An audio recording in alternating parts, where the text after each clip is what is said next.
Welcome back.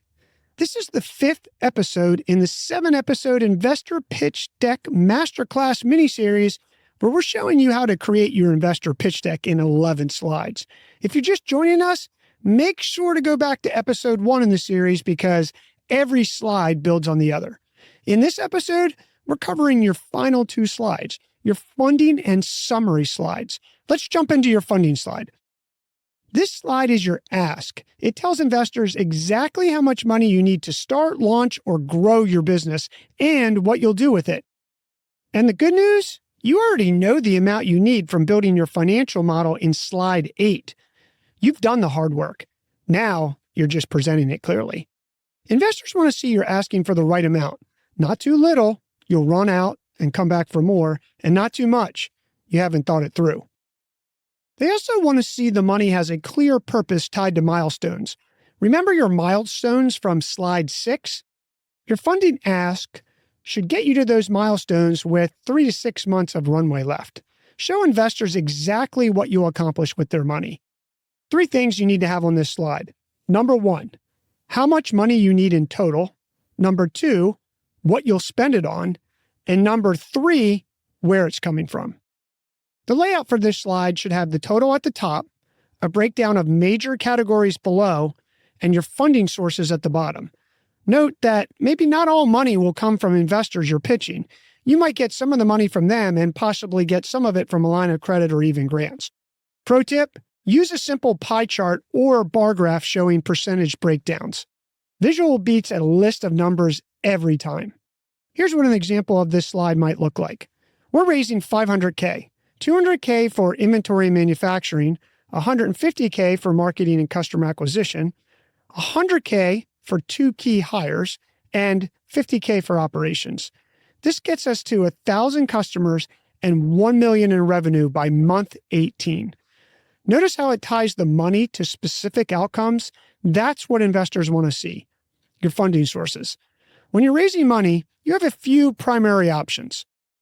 Number 1, friends and family. Easier to raise, but comes with a personal risk. Make sure everyone understands the risk and document everything in writing. Number 2, angel investors. These are individual investors who write checks typically between $25 and $500K. They take equity and often provide mentorship and more connections. Number 3, venture capitalists.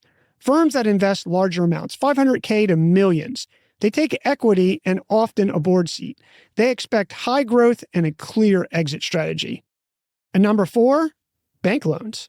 You can take on debt and keep your equity, but you're on the hook to pay it back regardless of whether the business succeeds or not.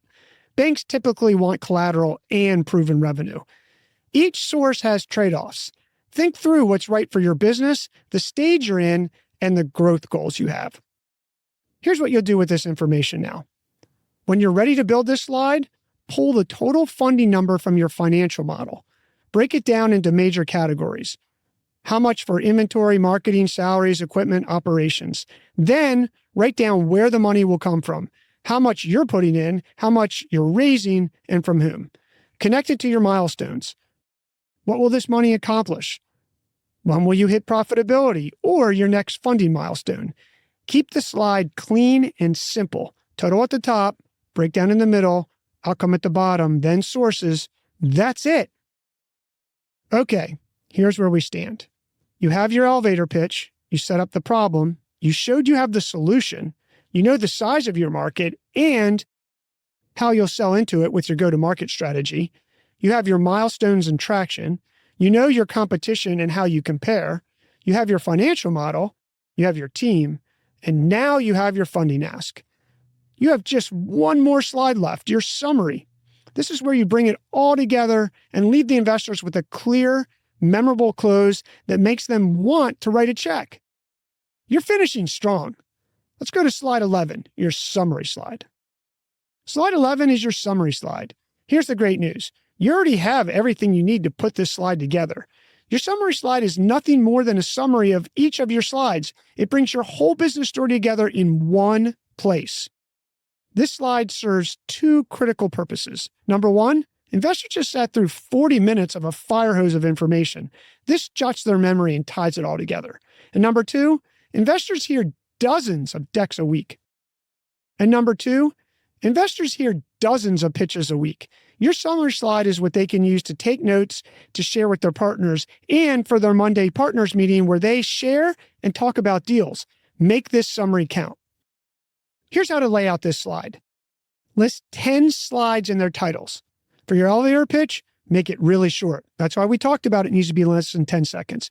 Then your problem, your solution, your market, your go-to-market, your traction and milestones, your competition, your financials, your team, and your funding ask. Then next to each title, put just one or two words that highlight the main point.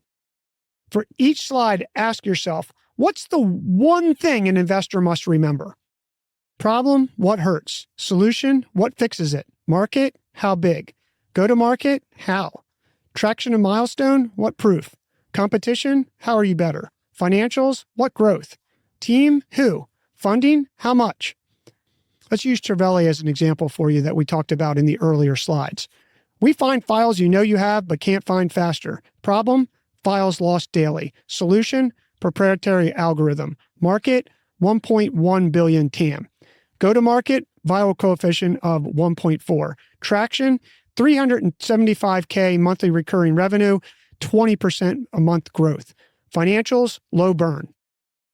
Team, repeat team, work together in this market for over 10 years. Funding, raising 500K. Bullet points are fine here. In fact, they're essential. Your goal is to give investors your most important points. Boil the plan down to its essentials. Here's some common mistakes to avoid. Don't try to cram your entire pitch into one slide. Don't write full sentences. Don't use tiny font. This is a summary, not a script. You're going to talk to this slide, so remember that. Keep it scannable. Keep it memorable. Remember, this slide is your story. Think about what you've built.